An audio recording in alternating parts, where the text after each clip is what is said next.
day look like for you? What does a day look like for me? Yeah, I mean, you got that little notebook, you writing everything down. Yeah, so it depends on the day, but largely speaking, there are things that I do on a day-to-day basis which are the same.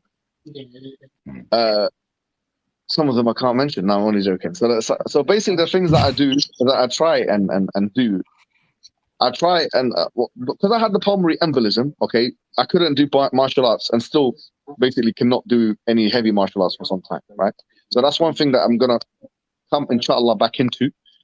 You know, I think next week or the week after, because I'm on blood thinners, so I need to get off those blood thinners to get. But basically, I used to do a lot of martial arts. But the point is, on a day-to-day basis, these are the things that I have to do. Number one, I have to do Quran. I have to do Azkar Sabah al Masa.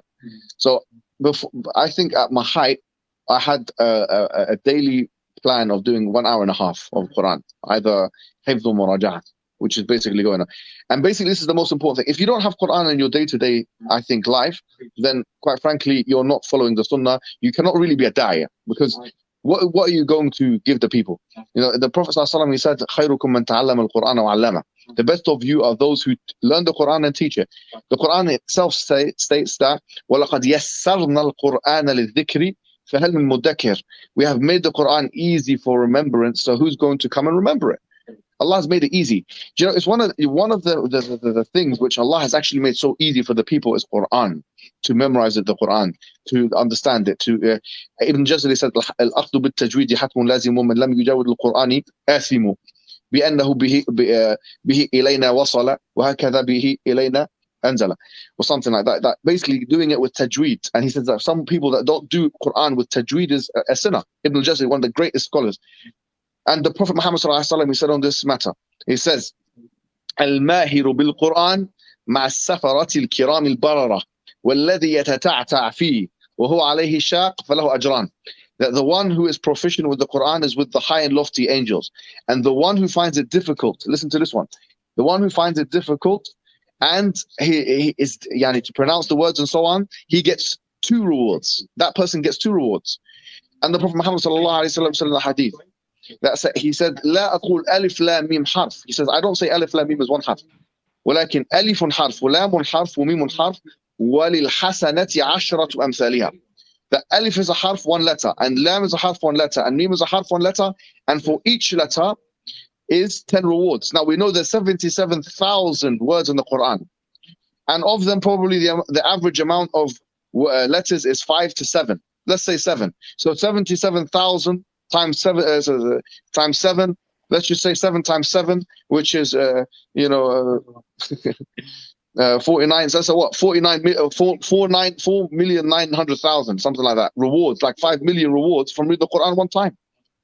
I seldomly can see or think of a thing that you can do on your day-to-day basis, which can be more rewardable, which can be more psychologically nourishing, which can be more healing, because the Quran is shifa, than reading the Quran. The days that I don't read the Quran, I feel down. I feel like as if something bad has happened to me, something's sad. I feel like I've wasted my time.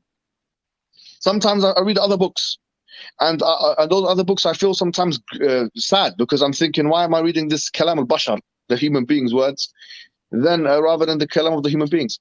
I've been to 4 universities in my life, and as some people think, oh, you've learned so much from the university. Wallahi, sometimes, because I memorize about 95% of the Quran in my car. People don't know this. In my car, driving to places, because I couldn't do everything at one time. So I have sometimes learned more driving to universities than inside the university itself. Because when I'm driving to the university, I'm reading the Quran. But when I'm going in there, I'm listening to a white man speak about liberalism, whatever it is. And whatever he has to say is nothing better than what I have read when I was coming on the way.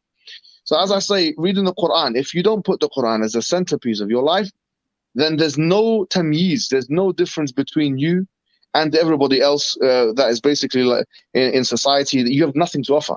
It is the illumination, it is the centerpiece of the Islamic faith. So Quran. The second thing is Azkar Sabah al Masa, as I've mentioned, which is you can listen to it now. You don't even, I've got it on my channel as well, the morning and evening supplications, and I've translated it.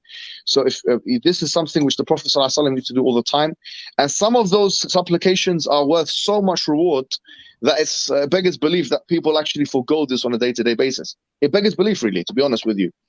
So that's the second thing. The third thing is I try to do lifting weights about 3 to 4 times a week. Let's say 3 times a week. A 3-day split, I try to do that. Obviously, I've got my ilm that I do. So on a certain selected days, I study Islam.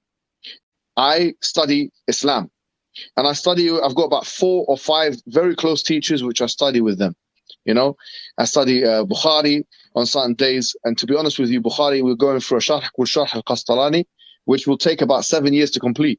We've done about 10% of it. We go through other books. We've got other teachers. That takes up a lot of my time. We go through fiqh Hanbali, and that takes up a lot of my time. Going through other mawad, other things. This is like, I feel a great sense of achievement and happiness, contentment when I'm going through these particular Islamic fields, because it is the shara, it is the holy muqaddas knowledge. It's not just any knowledge. I've studied a lot of other things, and to be honest with you, it's like nonsense. Sorry to say, most of it I study and I'm not interested in it. Really, what I'm interested in is the Quran. Really, what I'm interested in is what the Prophet ﷺ said. If I just go through 3 hadiths that I've never heard before, it makes my day, because there's something. Is imagine you're being communicated with by the Prophet Muhammad ﷺ, the Messenger of Allah, and there's new information that you haven't heard him say, that you hear him say. Going through the hadith, very important. And so every day I do with my kids, I do about 20 to 30 minutes of Arabic as well, Arabic lesson. And they're starting to, because I also try and give back to my kids and my family and stuff like that. And I've also got do lessons with other people in my family from time to time, but I'm trying to focus on the children a little bit more and take them swimming once a week. They're starting to do BJJ now. They've been doing it for a long time.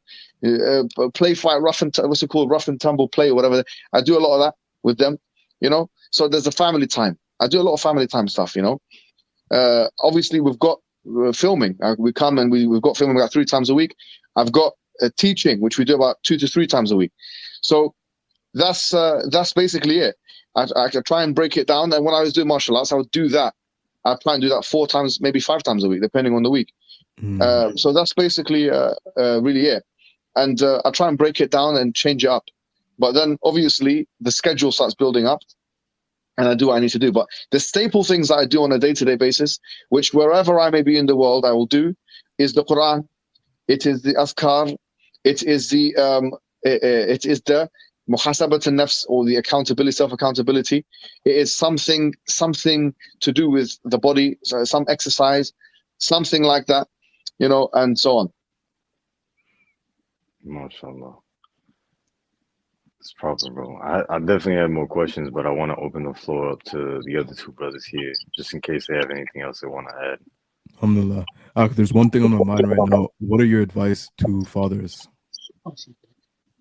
Well, to be honest with you, it's easy for a man to be distracted from his children. I think sometimes we just have these tendencies. It's difficult. So what I do, as someone who has a proclivity to distraction, is I put things, I systematize things, I schedule things, I try and make things into a routine.